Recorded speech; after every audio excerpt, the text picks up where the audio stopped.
Hello, brothers and sisters. It's a new week. We're very happy to introduce you to our show titled Speak of Africa. We have a lot of surprising news for you. We hope you're going to pay attention.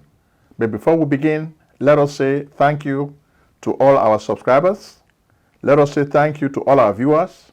If you are watching Speak of Africa for the first time, please, we are happy to have you in our family. Share the show with your friends and let's go. When we look at the week today, what is happening in Africa? As much as we have a lot of jihadist activity, the people are worried about the activity of jihadists. Africans have asked the French and the colonial masters to leave. So now the Africans have to bear the brunt of jihadism on their own. So it's like the Africans are saying, we can handle jihadist fight by ourselves. The UN has been asked to leave. France has been asked to leave. So Africans are handling jihadist activity themselves. So how well are they doing it? But before we give you answers, we want to take you to the major headlines. When you look at the world today, the Palestinian-Israeli conflict is grabbing all the attention. The IDF of Israel, which is the army, is now making an incursion into Gaza, the Gaza Strip. A lot of Palestinians have lost their lives, and the Arab street is very, very angry. Angry is really a euphemism.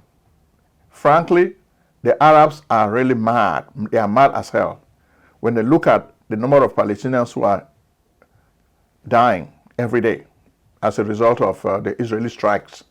Now, with an incursion into Gaza by the IDF, more Palestinians are going to die. So are all of these deaths really worth it? When you look at the misery, the UN is really powerless in even trying to help the Palestinians. Israel has like carte blanche to do whatever they want, and the Arab street is angry as a result. So what's going to happen? Well, from what we see, the anger is everywhere. In fact, in the Arab world, you look at most of the Islamic countries, there are protests everywhere. There are so many protests against what is happening in Gaza. But what can they do? Protests are not enough. Israel has a free reign. They're going to continue bombing and breaking into Gaza. So protests are not going to stop them. So what the Jews are doing now, the Arabs cannot stop them. So it looks like the Arabs are really powerless. They are like powerless bulldogs. They are just criticizing, but they are not doing anything to stop Israel. So you can see that even in Africa, the Palestinians have their friends, which is Vladimir Putin, but Vladimir Putin is playing a double game. He needs Israel, then he needs Palestine. So he plays a double game. But when we look at what is happening in Africa today, we have so much news. So let's just go straight to Benin. Most of you know Benin as the country of voodoo, okay? But in Benin now, the major story has to do with Kemi Seba, who is a big-time internet influencer and activist. Is he going to be the next president of Benin? Kemi Seba, we told you before, has been a ploy in the hands of these Russian guys. In fact, they are using him. In fact, Yevgeny Prigozhin, the former head of the Wagner Group, was using Kemi Seba, was giving him money.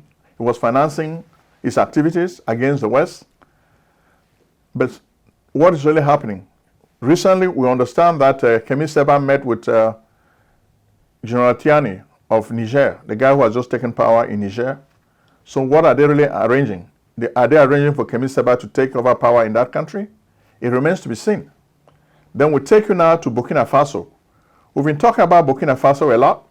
Since that attempted coup against Ibrahim Traoré, it looks like Ibrahim Traoré has tried to really clean the military. He has reshuffled his cabinet and tried to kick out some of the guys he's suspected for organizing the coup d'etat.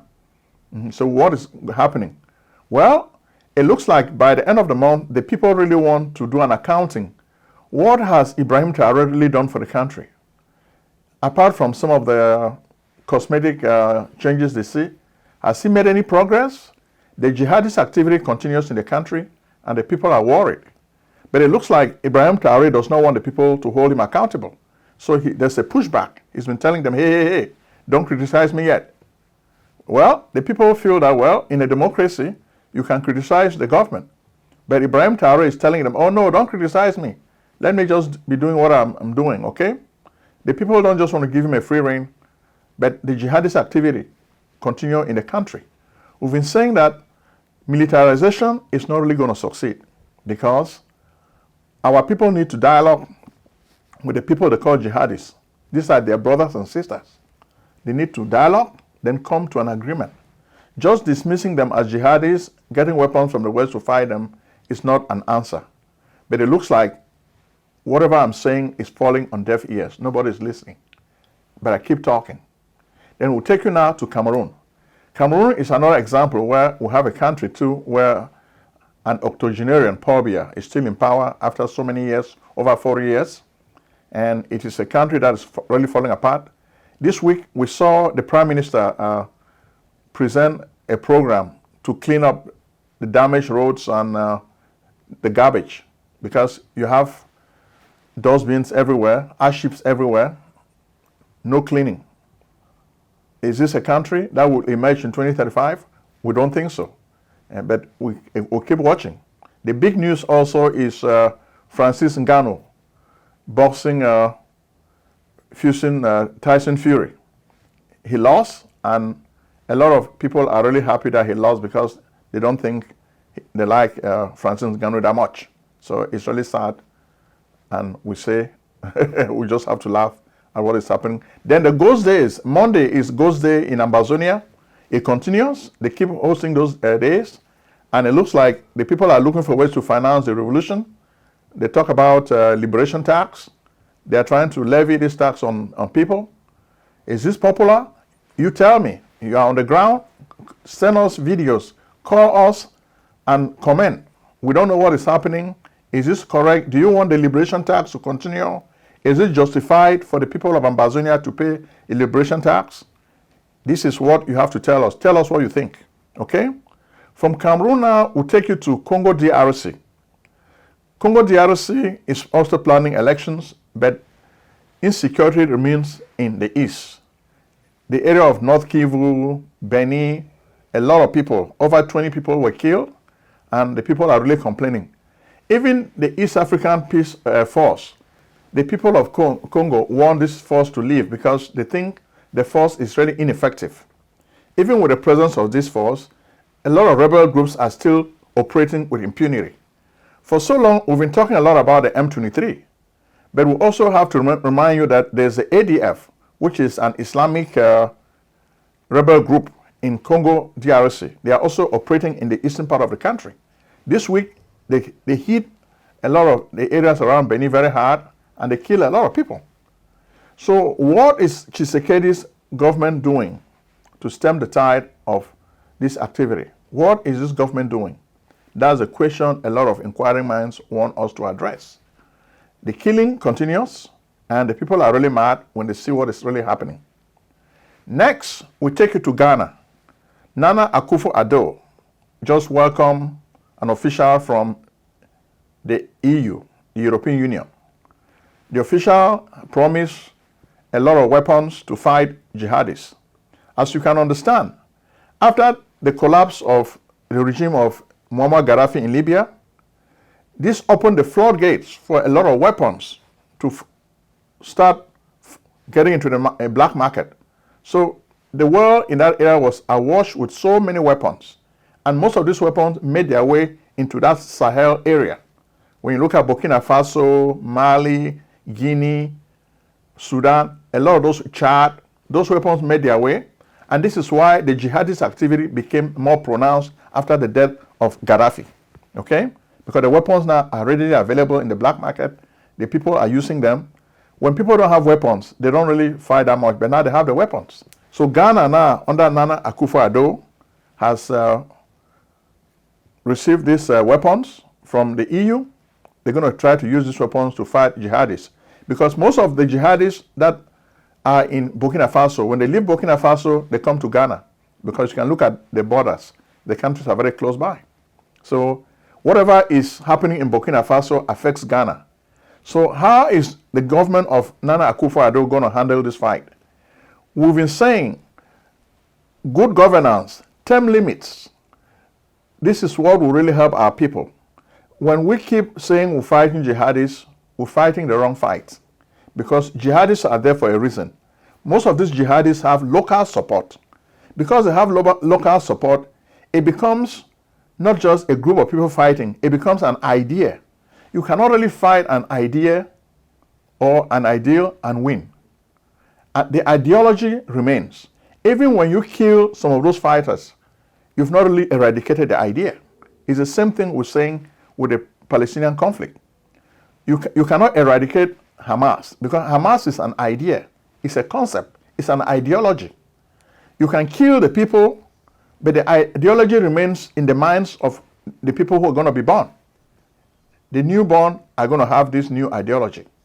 So if you really want to eradicate this ideology, then you have to come to the terms with the root causes of this ideology.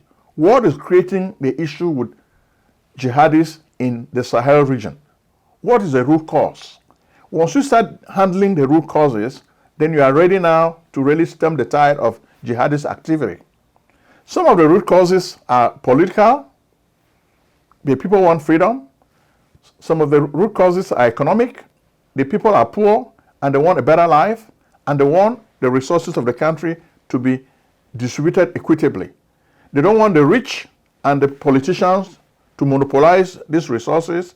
Then the poor people have nothing. Envy creates resentment. And as a result, the people become desperate, then they pick up arms and they start fighting. Okay? Then on the social front, the people need to be free to exercise their citizenship.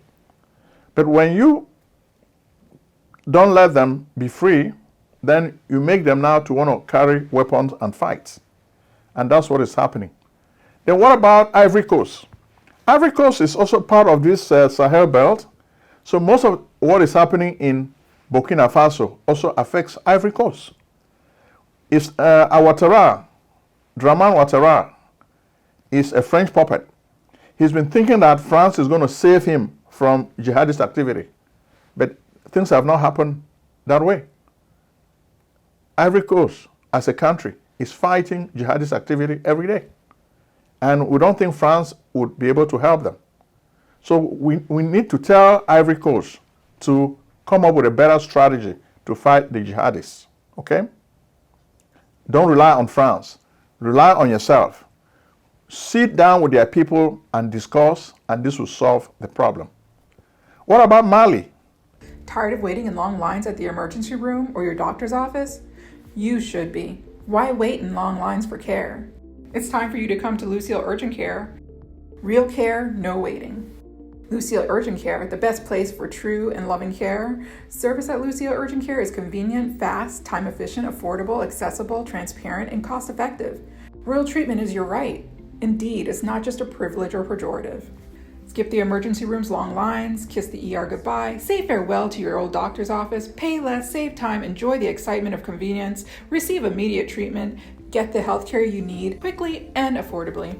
Lucille Urgent Care offers many express services: rapid COVID-19 testing, on-site prescription, preventative lab services, imaging and x-rays, urgent medical treatment for common illnesses and injuries, routine vaccines and flu shots, work-related injury services, pre-employment, occupational, annual, and sports physicals, immigration exams, and much more. Same-day treatment, rapid lab results, extended hours, weekend hours, no appointment necessary, no insurance necessary, no doctor necessary, walk-ins accepted, telemedicine available. We are open 7 days a week with evening and weekend hours. We are located in Maryland, Lucille Urgent Care, 903 Half York Road, Towson, Maryland, 21204. Website, lucilleuc.com. Call at 443-275-1286 or 301-593-4897.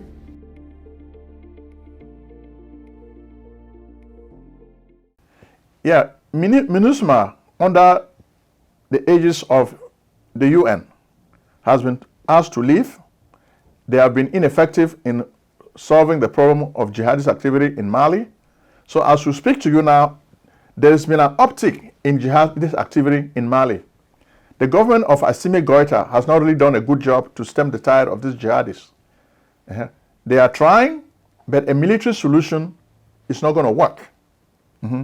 A political solution probably will work better, which is why we keep saying, engage the people you call jihadists. These are your brothers and sisters. Sit down and talk to them and come up with a form of dialogue. And I think this will help. Don't just use military power thinking that I'll bomb you and you keep quiet. Force is not going to be right, okay? Might cannot be right.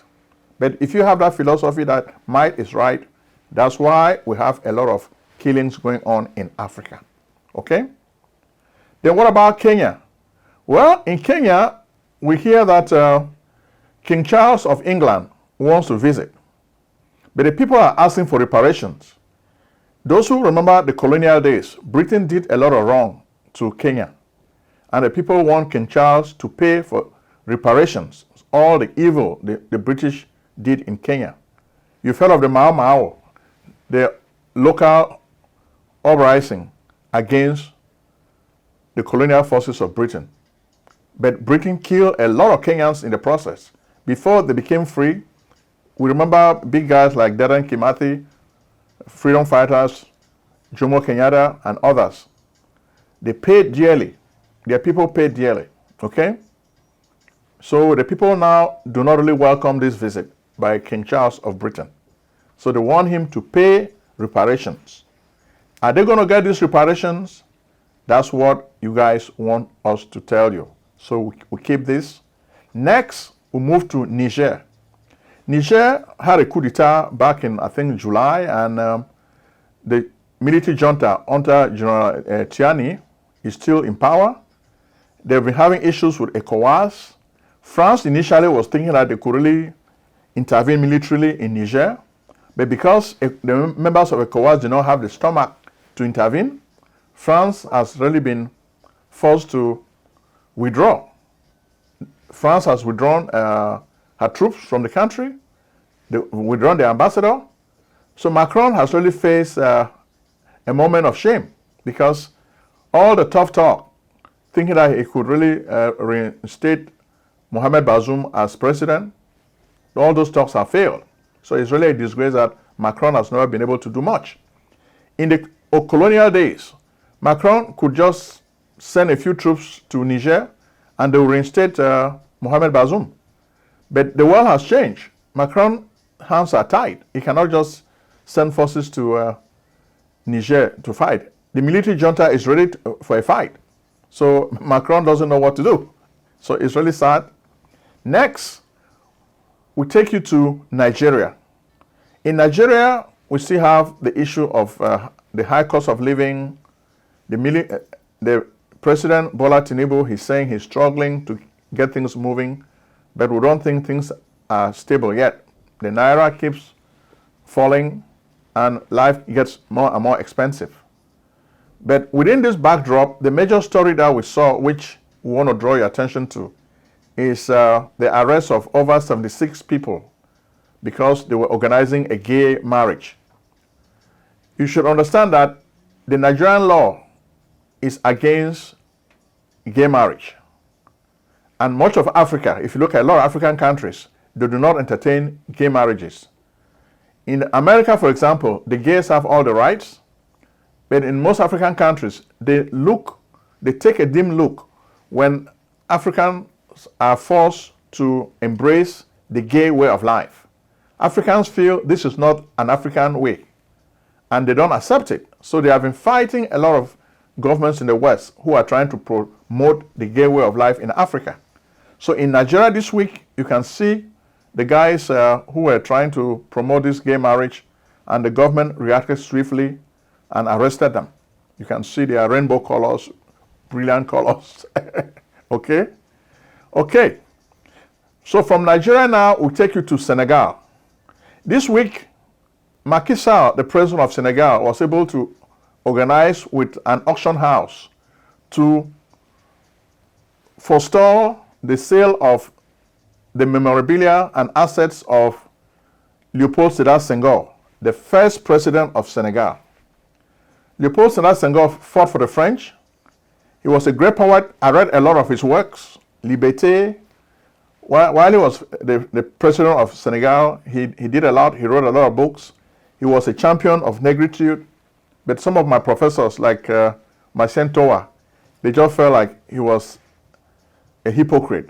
He talked about the beauty of the African woman, but he went ahead and married a French woman. So he was a guy who was very controversial, but he led the country, and he was part of the Académie Française. The people felt that even though Leopold Sédar Senghor was promoting negritude, to tell African writers to be more engaged in promoting African culture, he himself was not really promoting African culture. It looks like he made a lot of contradictory statements by saying that Africans are emotional, then the white folks use logic. So it's like he's insulting Africans. So his works have many, many pages, and you have to take some time to read them. So at least Macky Sall was able to work with his ministers to forestall the sale of his assets. So this is commendable. It's making life difficult for the guys who want to run for president. Of note is Ousmane Sonko. Ousmane Sonko has been on a hunger strike, and we hear he almost went into a coma.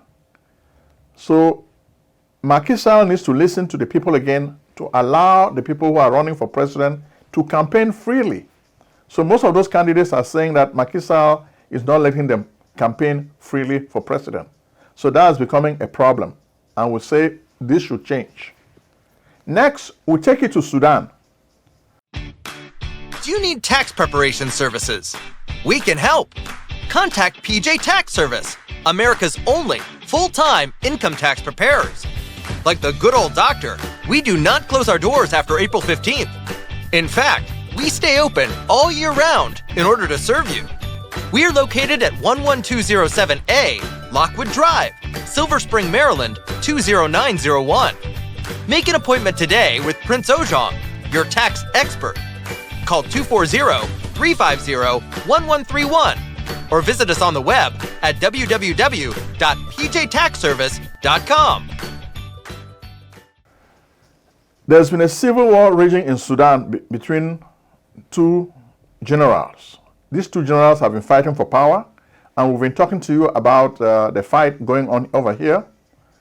But it looks like General Al-Burhan and Delgado have been trying to make some peace now in Jeddah, Saudi Arabia. Is this peace going to hold? It remains to be seen. But the fighting continues, and Khartoum, the capital of Sudan, is really destroyed. You can see a lot of people dying and too much chaos. Sudan is in chaos, and this chaos is not good for the people of Africa. But what can we do? Whenever you have a system where people don't want democracy to reign, when there's no free speech, then people are forced to take the law into their own hands and try to change the government by force. And this is what is happening when you have two selfish generals who initially were thought to be working together, but now because of greed, they are fighting each other.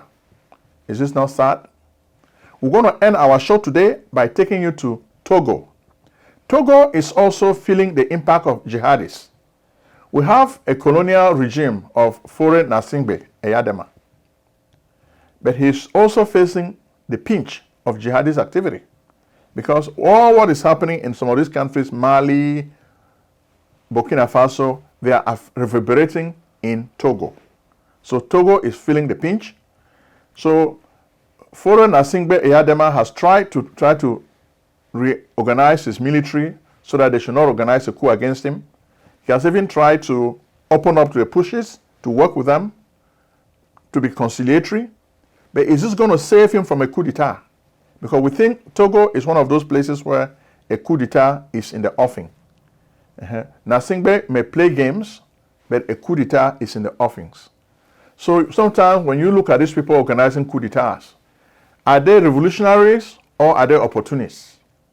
For the most part, from what I see in Africa, most of these guys are not revolutionaries. A revolutionary is somebody who is trying to create something new, They're coming with a new paradigm, a new way of doing things. They are resetting change, fundamental change from what exists already. But the guys you see in Africa are what I call opportunists. They just take advantage of the anger of the people to stage coup d'etats. Then they are consuming the resources and wasting the resources of the country. It's the same thing. Some of you guys were talking to us about Guinea, Mamadi Doumbouya. They praise him a lot, but some of the people who are in his country have been calling us to complain about Mamadi Doumbouya. They're saying that they are squandering the wealth of the country. You would think that these guys are revolutionaries. No, they are just opportunists. A revolutionary is somebody who believes in a cause. He wants to change the way things work. But these guys are not really changing anything. They are there just to grab the money, spend it, and keep the country poor. So that's the sad fate of Africa. So when you look at this, how are you going to fight jihadists? Because jihadists are unhappy. When jihadists are unhappy, then they are willing now to take up arms and start fighting. So we have an unending circle of violence. So are we going to be able to fight without the intervention of France and other colonial powers? Are we going to be able to handle jihadist activity? Yes, we can. We can handle jihadist activity if we change our strategy. Instead of fighting jihadists with military power, I think we need to use our brains. We need to bring them to the table. Then we'll sit and negotiate, share the resources among all of us. Then there will be peace. When there's peace, there's progress. There's no way Africa can progress if there's no peace. To do business or to build a country, you need peace. You need peace and stability. And that's what we have for you today. Thank you very much.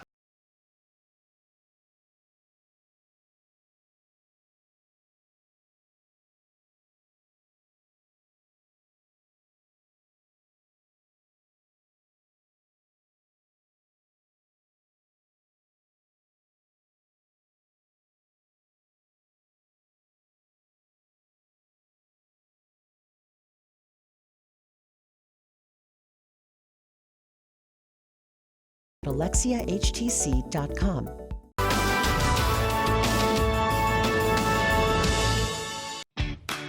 Do you need tax preparation services? We can help. Contact PJ Tax Service, America's only full-time income tax preparers. Like the good old doctor, we do not close our doors after April 15th. In fact, we stay open all year round in order to serve you. We are located at 11207A, Lockwood Drive, Silver Spring, Maryland, 20901. Make an appointment today with Prince Ojong, your tax expert. Call 240-350-1131 or visit us on the web at www.pjtaxservice.com.